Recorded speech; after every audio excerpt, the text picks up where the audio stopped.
Hello everyone and welcome to today's live Zoo to You. I'm Katie, one of the educators here at Stone Zoo, and today's Zoo to You is brought to you by the U.Fund College Investing Plan and MEFA. And we're really excited to be bringing our very last Zoo to You of 2020 to you today, featuring Sushi and Duncan, our North American river otters. So throughout the course of our video today, we're going to be chatting. If you have any questions, please feel free to ask them in the comment section, and we'll do our best to answer them towards the end of our video. So we're going to learn a little bit about Sushi and Duncan, and then I also have some of their favorite treats with me today. And in just a little bit, we're going to throw them some food and watch them eat. So Sushi and Duncan are our two river otters here at Stone Zoo. And if you've been to the zoo recently and seen an otter that was like really super interactive, you know, swimming back, doing backflips, coming up to the glass, that was probably Duncan, our female. She is almost 3 years old. She will be 3 in February. And she actually came to us at Stone Zoo from the Roger Williams Park Zoo in Rhode Island. I actually went there when Duncan was a pup, so I got to see her as a little baby. And now she's living here at Stone Zoo, which is really exciting. And then our male, who is right over here, they're kind of both to the left, but he's swimming by right there. That is Sushi. And the reason I'm wearing this fabulous otter hat today is that tomorrow is Sushi's estimated birthday. So Sushi actually has, here's Duncan saying hello to everyone. Very curious, and also can probably smell the fish that I have for her and wants to know when she's getting it. So Sushi actually has a really cool story of how he came to us at the zoo. He was actually rescued from the wild. So he is estimated to be around 17 starting tomorrow, which is really amazing because he was found in Florida as a wild otter with a pretty severe back injury. He actually was found with a broken back, and he was paralyzed for a short period of time. So he actually went to an animal rehabilitation center and was rehabilitated, got the use of his back legs again, but just because of the time he spent with people and the injuries that he sustained in the wild, he couldn't go back out in the wild and live a safe life. So that's why he's here with us at the zoo. Oh, you can see we're getting some swim time in. So if you come to the zoo, this is a really great time of year to view our otters.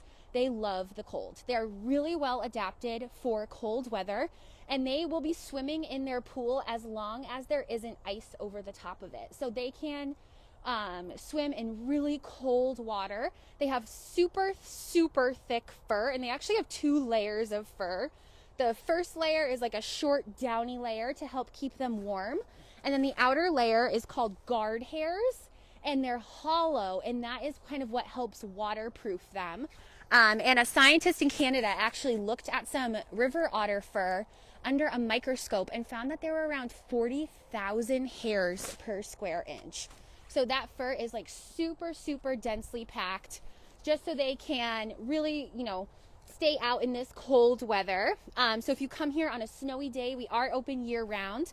It's a really great time to see them super active, rolling around in the snow. They kind of look like little snow angels. So I'm going to throw Duncan some food here, and I have some fish. This is part of their daily diet. Here at the zoo, they get fish, ground meat. Otters are opportunistic carnivores, so they'll basically eat whatever is available to them.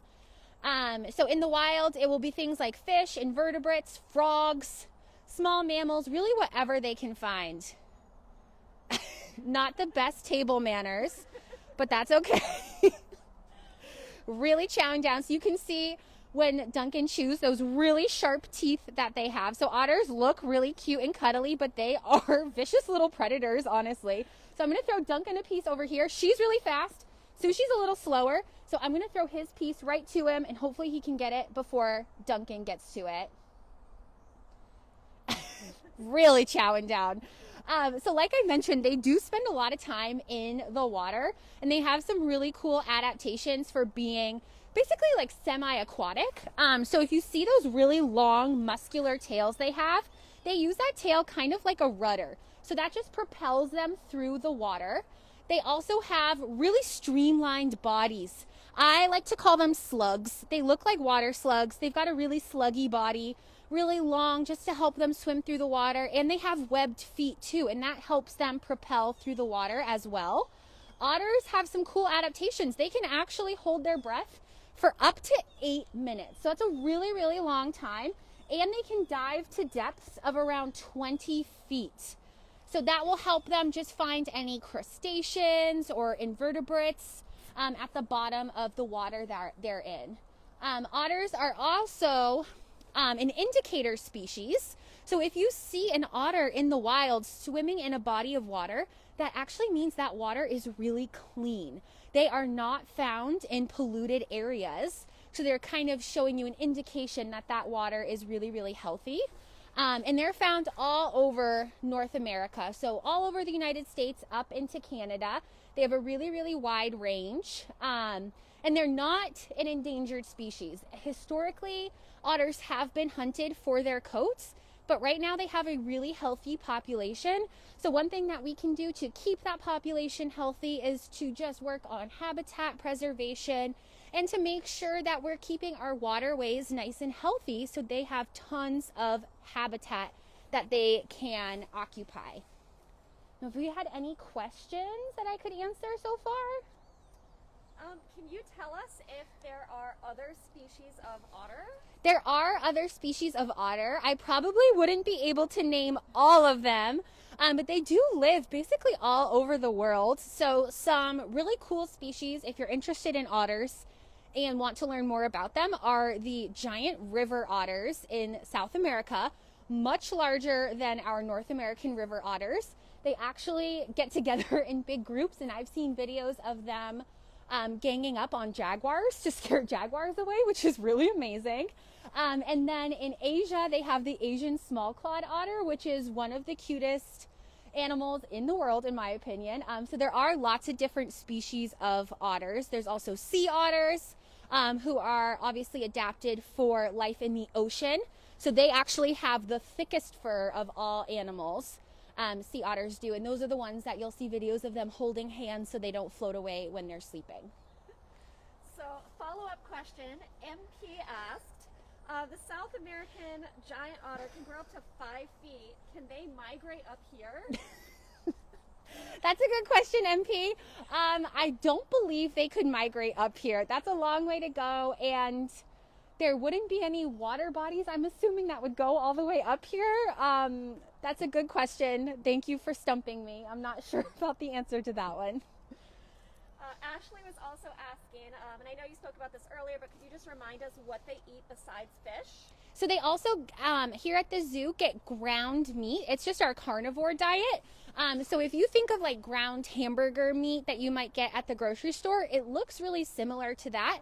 Only the meat we use at the zoo has fur and tendons and all that other stuff in it, because that is full of minerals and vitamins, and that closely mimics what the animals would be eating in the wild. They're not going to be getting a nice cut of just meat, like just a steak or anything like that. They'd be eating big portions of the whole animal. So we mimic that here at the zoo by including all of that in with our ground meat. Do the keepers here do any training with the otters? They do. They do a lot of training with our otters. So our otters are trained to do behaviors that allow them to participate in their own health care. So they might do different behaviors like opening their mouth so we can look at their teeth and make sure their teeth look really healthy, or presenting their eyes and ears so we can get a good look at them, their feet. And that is really helpful when assessing an animal's health, because we can't verbally communicate, oh, hey, you need to go to the doctor, so we can take a look at you, and that can be really scary for the animal. So this allows them to participate. It's not stressful for the animal. If they do choose to participate, they get extra food, extra treats, so it makes it a really fun experience for them. Some of our keepers are also working on doing some different training with them that's very enriching for the animals, and working on doing some painting with them, which is really cool. So the otters get to experience the different textures of the paint and the paper on their feet. They also get to participate. So if they don't want to do it, that's okay. They do not have to if they choose not to. And that's one of the really cool aspects of animal training here at the zoo, is that it's all voluntary by the animals. Reese, who's 5, wants to ask if they get cold in the water in the winter. That's a really good question, Reese. Thank you for asking. So the otters do not get cold in the winter. Looking at them, it doesn't look like they have a lot of fur, but their fur is really super thick. They also have a really thick layer of fat on their bodies too. So that's like having a built-in winter coat or a built-in wetsuit on their body. It keeps their body dry and warm. So if you come to the zoo in the winter, you can actually see them swimming in water that looks really, really cold. It would be really cold for us, but for them, it's super fun. They don't get cold. Good question. Julie was wondering, how much do they eat in a day? That's a good question, Julie. So I only used the fish from their diet. I don't know the exact weight of their food, but they still had a good chunk of meat left. They don't get all of their food at once, because in the wild they wouldn't be eating everything all in one meal. They would be hunting, looking for different things to eat. So we mimic that here at the zoo by feeding them at different times, just to mimic that same feeding schedule in their natural habitat. And you mentioned that their fur keeps them warm in the winter. Colin, who is 4, wants to know if they get too hot in the summer because of their fur. That's a good question, Colin. So if you come to the zoo in the summer, you're probably going to see the otters sleeping. They get very sleepy. They are found in Massachusetts, so they're used to this weather year round. So on hot days, they can swim in the water, which is nice and cool, to cool them off a bit. You might also see them snoozing under the shade of a tree. And we will also provide them on a really hot day, access inside, so they can go inside if they want to. And another cool enrichment thing that they can get are, we have an ice machine, so ice cubes. So they can lay in a big pile of ice cubes, which is really cool.